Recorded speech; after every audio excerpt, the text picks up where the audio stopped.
खुशामदीद दोस्तों, राम राम सलाम। मैं हूं Dharmpal Malik from Jind Haryana. Dharmpal Malik YouTube channel पर आप सबका स्वागत है। भाइयों, मैंने ये अखबार में एक खबर पढ़ी कुछ दिन पहले। ये दैनिक भास्कर अखबार है और 16 अक्टूबर 2025 का है। इसमें जोनी पानीपत से एक खबर लगाई थी और ये खबर लगाने वाले थे भाई प्रदीप ढुल। उन्होंने लिखा, प्रदेश में 450 स्कूलों में 10 से भी कम छात्र, 1060 स्कूलों में सिर्फ एक शिक्षक पढ़ा रहा है। भाइयों, ये खबर पढ़कर ये मुझे बहुत ज़्यादा दुख हुआ कि हमारे एजुकेशन सत्र जो है नहीं हमारे प्रदेश का, वो बिल्कुल नीचे आ गया है। हमने सुना था कि बलराज साहनी एक पिक्चर के अंदर कहता है कि आदमी के चढ़ने की तो सीमा होती है लेकिन गिरने की कोई सीमा नहीं होती, क्योंकि पतन अनंत और असीम होता है। हमारे नेताओं का पतन हो चुका है। वो सिर्फ लोगों को या तो धर्म के नाम पर बांट रहे हैं या जोनी जाति के नाम के ऊपर बांट रहे हैं। देश की शिक्षा की तरफ जोनी उनका कोई भी ध्यान नहीं है और शिक्षा का प्राइवेटकरण किया जा रहा है। और अगर यही हाल रहा तो सरकार चाहे भाजपा की हो चाहे कांग्रेस की हो, दोनों जोनी एक ही सिक्के के जोनी दो पहलू हैं। कोई फर्क नहीं है इनमें। दोनों पूंजीपतियों की पार्टियां हैं। सिर्फ लोगों का बेवकूफ बनाने के लिए जोनी ये कांग्रेस और भाजपा दो अलग अलग जोनी ढोलकियां रख रखी हैं। एक बार जोनी मनोहर लाल लोहिया ने पार्लियामेंट के अंदर, लोकसभा के अंदर कहा था, वो 1962 से 67 तक MP थे, तो उन्होंने कहा था, मनोहर लाल लोहिया जी ने कहा था, नेहरू जी, जब तक इस देश में शिक्षा और चिकित्सा की सुविधा एक जैसी नहीं है तब तक आपके समाजवाद का कोई फायदा नहीं है। ये बिल्कुल सच है कि लोगों को रोटी, कपड़ा, मकान, सिक्योरिटी ऑफ लाइफ, रोजगार, अच्छी शिक्षा और अच्छा स्वास्थ्य की सेवाएं देना सरकार का काम होता है। लेकिन क्या ये सरकार अपना काम अच्छी तरह से कर रही है एजुकेशन के मामले में? इसके ऊपर जो समाज के बुद्धिजीवी लोगों को सोचना पड़ेगा, क्योंकि सामाजिक समस्याओं का समाधान केवल समाज ही कर सकता है।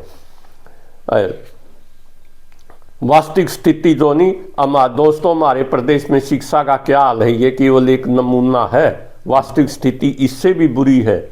क्या 450 स्कूलों में, सरकारी स्कूलों में 10 से कम स्टूडेंट हैं और 1066 स्कूलों में सिर्फ एक शिक्षक पढ़ा रहा है। प्राइवेटकरण हो गया एजुकेशन का। सरकारी स्कूलों के अंदर 1,01,670 शिक्षक हैं, जबकि प्राइवेट स्कूलों के अंदर 1,57,257 टीचर हैं।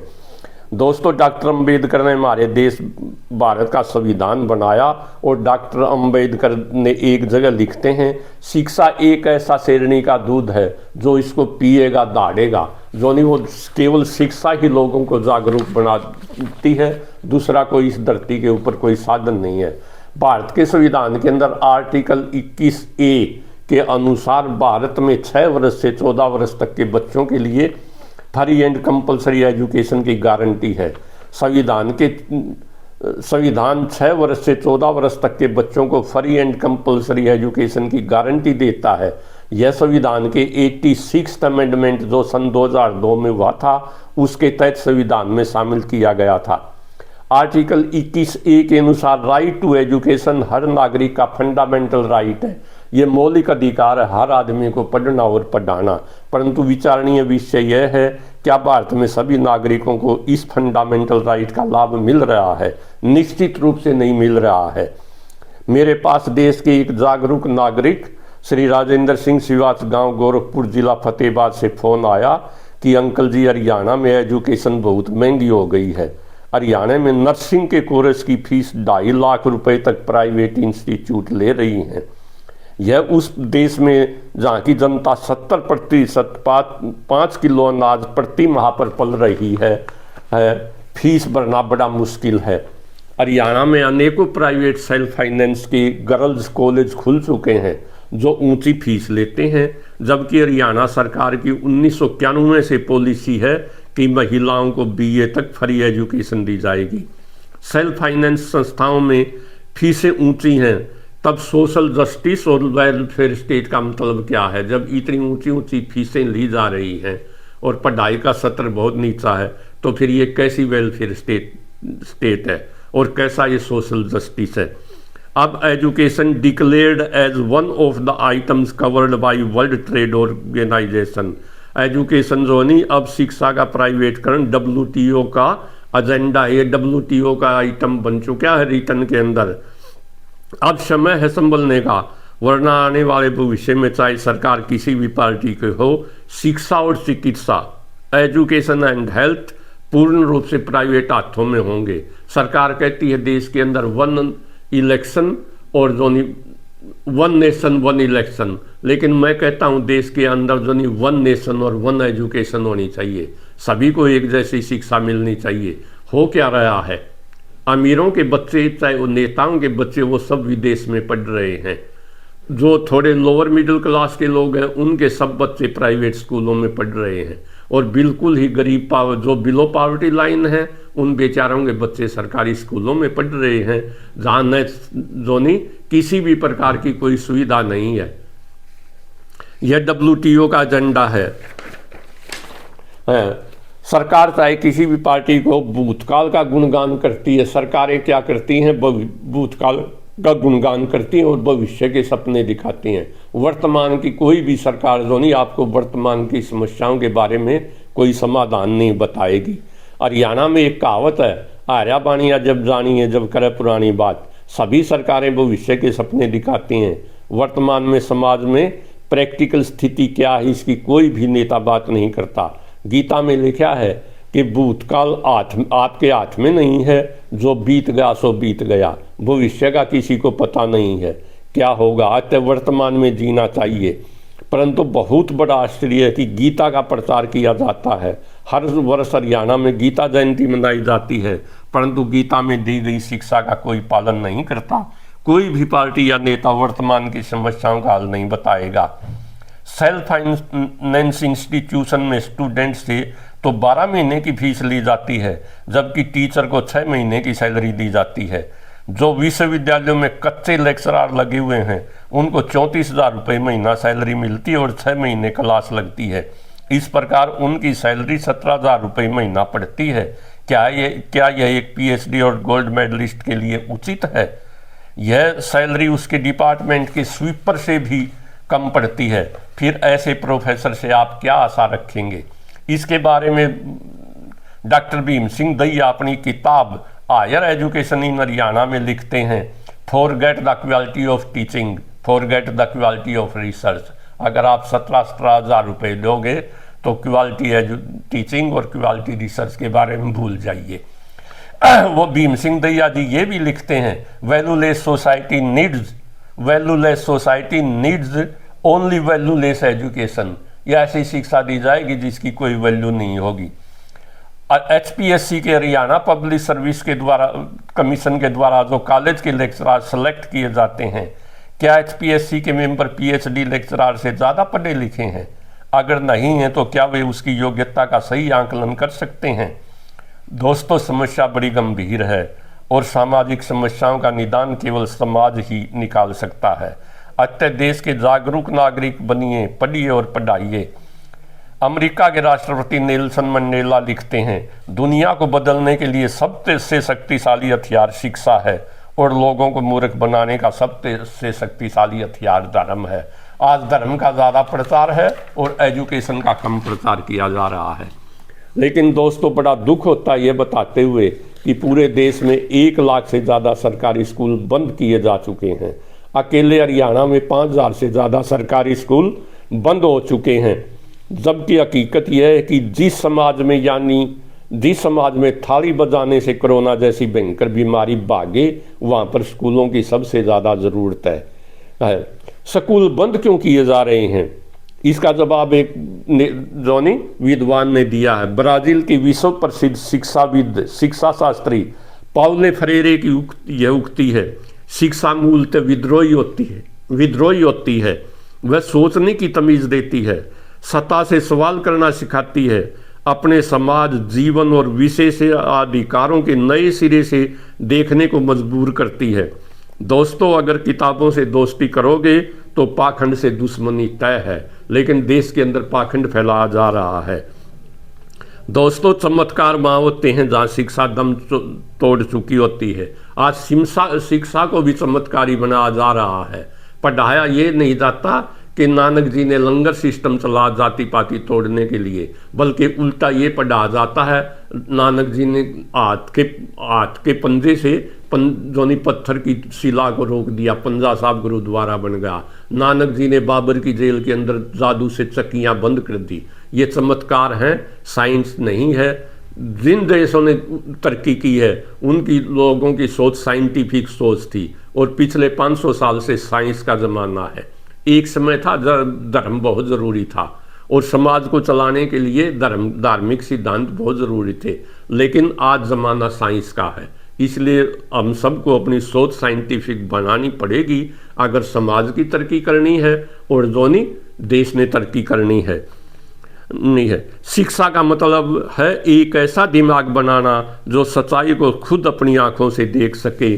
शिक्षा के प्रति जोनी एटीट्यूड घटता एटीट्यूड। हरियाणा में कॉलेज में एडमिशन लेने वालों की संख्या लगातार घट रही है।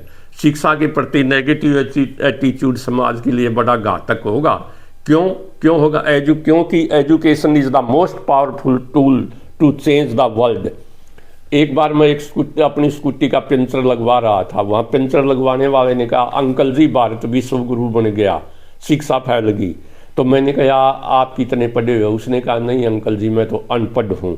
तब मैंने कहा, आपको पता है दुनिया की जो टॉप की 200 यूनिवर्सिटी हैं उनमें एक भी भारत की यूनिवर्सिटी का नंबर नहीं है। विश्व गुरु जो नहीं वो एजुकेशन से बनता है, नारे लगाने से और बातों से नहीं बनता विश्व गुरु। तो देश के अंदर, हमारे देश के अंदर एजुकेशन का स्टैंडर्ड जो नहीं वो दिन प्रतिदिन नीचे जाता जा रहा है। दोस्तों, भारत की एक भी यूनिवर्सिटी ऐसी नहीं है जो दुनिया की ऊपर वाली टॉप की 200 यूनिवर्सिटी की सूची में हो।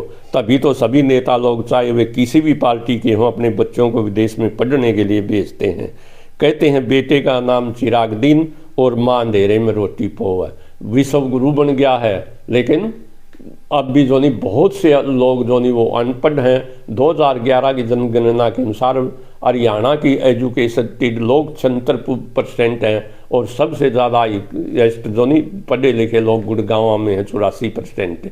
तो ये सिद्ध करता है जो फंडामेंटल राइट है, राइट टू एजुकेशन, वो भी 100% लोगों को नहीं मिला है।